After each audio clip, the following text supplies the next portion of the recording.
Hello, my dear children. Today, let us learn a ninth standard English lesson, The Enchanted Pool, written by C. Rajagopalachari. Children, please open your English textbook, page number 1.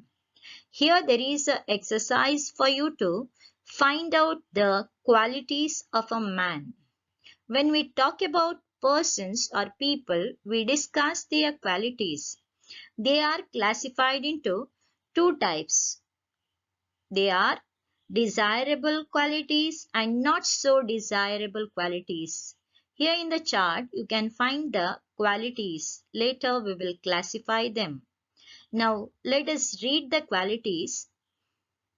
Courage, amicability, gentleness, sympathy, kindness, helpfulness, enthusiasm, wisdom, affection, honesty, selfishness, cruelty, humility, faithfulness, endurance, perseverance, determination, negligence, callousness, carelessness, and arrogance. Now the qualities are classified here. Desirable qualities are amicability means friendly, courage means braveness, bold, gentleness, softness, sympathy, having concern, kindness, having a soft corner in the heart, helpfulness, ready to help any person at any time. Enthusiasm means lot of interest to do work. Wisdom, we know that knowledge. Affection, love towards a person. Honesty, sincerity, faithfulness, one and the same. Humility means having a low self-regard. Endurance means patience or perseverance or determination, purposefulness, one and the same. So, not so desirable qualities are one is selfishness, thinking about oneself, not thinking about others. Cruelty, that is harsh, somewhat we can say cruel person. Negligence, no interest at all. Callousness means here cruel disregard for others. Carelessness means not showing any interest or careless person we can say. Arrogance means exaggeration or offensive attitude of superiority. I said C. Rajagopalachari is the author of this lesson, The Enchanted Pool. So Chakravarti Rajagopalachari was popularly known as Rajaji. He was a great patriot, Deshabhakta, politician and incisive thinker, great, marvelous thinking power, and he was the author of many books. His popular books are on Bhagavad Gita, the Upanishads, Ramayana and Mahabharata. In the Mahabharata, as we all know, we come across the Kauravas and the Pandavas. Right from the beginning, the Kauravas and Pandavas had enmity between them. As we know, in the game of dice, the Pandavas lost everything to the Kauravas and were supposed to live in the forest for 12 years. When they were living in the forest, they grew more and more thirsty and very means here tired. One day when they were living in the forest, the brothers wandered deep into the forest in pursuit of a deer. When they were living in the forest, the sun was hot overhead, and the five brothers grew more and more very tired, painful, and they became more thirsty.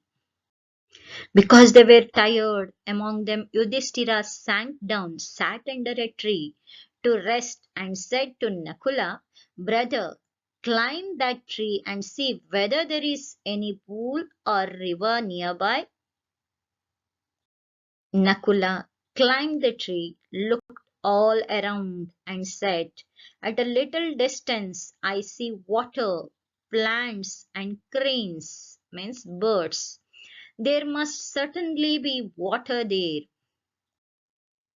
Yudhishthira sent Nakula to fetch or bring some water to drink.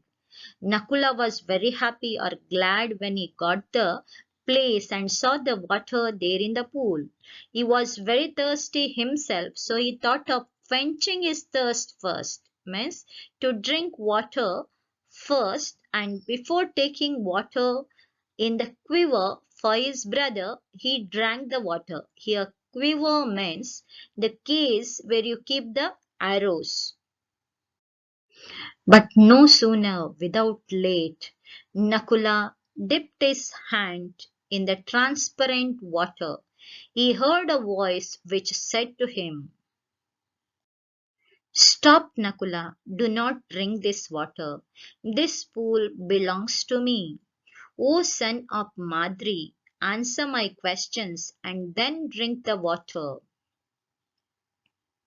Though Nakula was surprised to hear the voice, but he was very thirsty. Heedless of his warning, did not give attention to his warning. He began to drink the water. At once he felt drowsy and fell down, appearing dead. When Nakula did not return for a long time, Yudhishthira sent Sahadeva to see what the matter was. Sahadeva also heard the same voice, but ignored it and dropped down dead. He too started to drink water, so he too fell down. When Sahadeva too failed to return, Arjuna was sent to see what had happened. Arjuna went swiftly, very quickly, and when he saw his brothers lying dead near the pool, he was heartbroken. He had a great pain, grief. He wanted to avenge their deaths, means take a revenge on the death of his brothers. But he too felt very thirsty and walked towards the pool to drink water. Again the warning came. The voice was heard. "Answer my questions before you drink the water. This pool is mine. If you disobey me, you will follow your brothers." Arjuna became very angry and cried, "Who are you? Come and stand up to me, and I will kill you." He shot sharp arrows in the direction of the voice.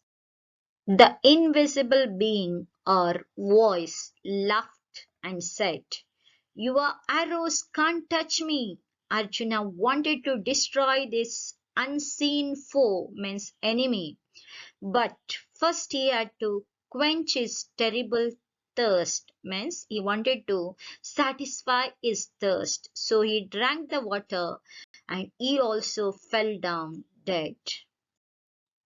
After waiting anxiously for a longer time, Yudhishthira went to Bhima, "Dear brother, even Arjuna, the great hero, has not returned. Something terrible must have happened to our brothers. Please find them quickly." Bhima hurried, moved away without another word. Bhima went near the pool. Like Arjuna, Bhima also did not heed or listen to the warning and drank the water very eagerly. Glaring around in defiance means open refusal to obey somebody's voice or something. He did not heed the attention of the voice, and instantly, very quickly, his great strength seemed to slip from him like a garment, and he also fell dead among his brothers. I hope you understood the half story of the lesson. Let us meet to understand the lesson fully in the next class. Children, now let us learn the grammar part of this lesson. So here it is given prefixes. Already you have learned in the previous class. What do you mean by prefix? A word part or a syllable added to the beginning of a word. A prefix has meaning, but it is not a word. Un is not a word. So when it is added with a word, the word part is added with happy, unhappy. So here balance, imbalance, indirect, disappear. We can say the prefixes are added before the words. Now look at the exercise sentences. See how prefixes are added. First one, he began to feel terribly drowsy and soon fell unconscious.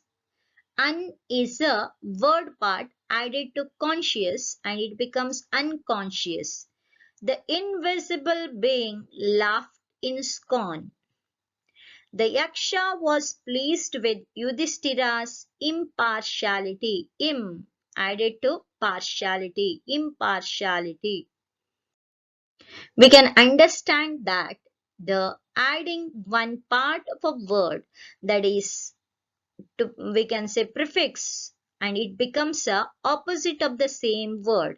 Here the underlined words with appropriate words begin with an, in or im. You see, Bindu was not happy because she could not get good marks. Now correct prefix to not happy is uh, unhappy.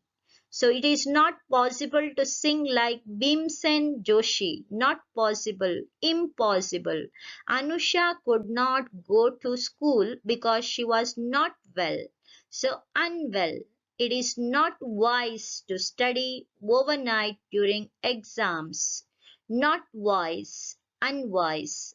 The officer dismissed the clerk because he was not competent. Incompetent. Man is mortal, but great work of art is not mortal, immortal. Now you can see the answers for the above exercises: happy, unhappy, possible, impossible, well, unwell, wise, unwise, competent, incompetent, mortal, immortal. Children, I hope you understood the lesson and the grammar part of this lesson. Let us meet again with another part of this lesson. Thank you for listening. Do revise the lesson.